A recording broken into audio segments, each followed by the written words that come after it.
پیدائش دوسرا باب۔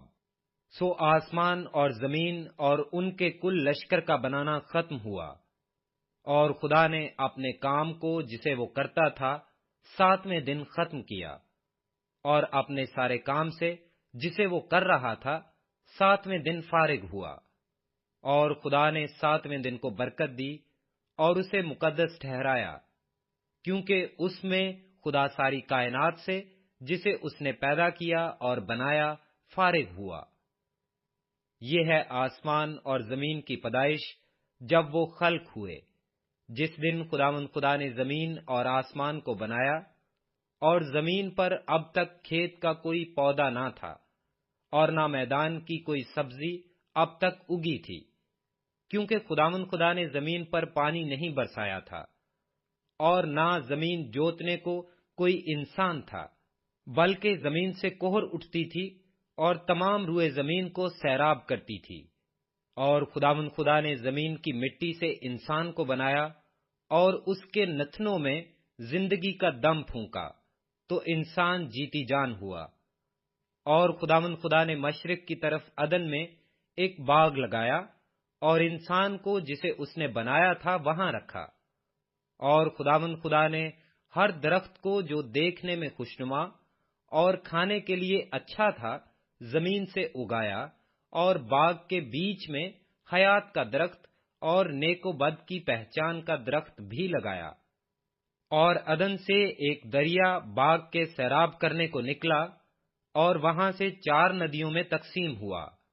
پہلی کا نام فیسون ہے، جو حویلا کی ساری زمین کو جہاں سونا ہوتا ہے گھیرے ہوئے ہے، اور اس زمین کا سونا چوکھا ہے، اور وہاں موتی اور سنگے سلیمانی بھی ہیں۔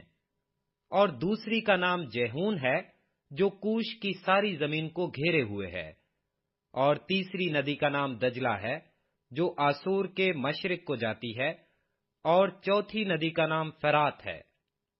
اور خدا نے آدم کو لے کر باغ عدن میں رکھا کہ اس کی باغبانی اور نگہبانی کرے۔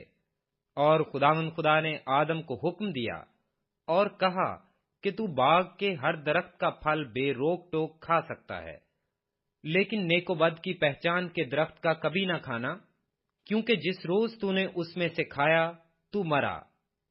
اور خدا نے کہا کہ آدم کا اکیلا رہنا اچھا نہیں، میں اس کے لیے ایک مددگار اس کی مانند بناؤں گا۔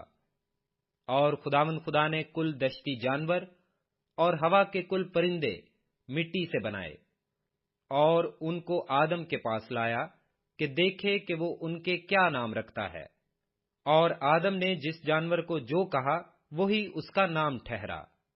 اور آدم نے کل چوپایوں اور ہوا کے پرندوں اور کل دشتی جانوروں کے نام رکھے، پر آدم کے لیے کوئی مددگار اس کی مانند نہ ملا۔ اور خدا نے آدم پر گہری نیند بھیجی، اور وہ سو گیا، اور اس نے اس کی پسلیوں میں سے ایک کو نکال لیا اور اس کی جگہ گوشت بھر دیا۔ اور خدا اس پسلی سے جو اس نے آدم میں سے نکالی تھی ایک عورت بنا کر اسے آدم کے پاس لایا۔ اور آدم نے کہا کہ یہ تو اب میری ہڈیوں میں سے ہڈی اور میرے گوشت میں سے گوشت ہے، اس لیے وہ ناری کہلائے گی، کیونکہ وہ نر سے نکالی گئی۔ اس واسطے مرد اپنے ماں باپ کو چھوڑے گا اور اپنی بیوی سے ملا رہے گا، اور وہ ایک تن ہوں گے۔ اور آدم اور اس کی بیوی دونوں ننگے تھے اور شرماتے نہ تھے۔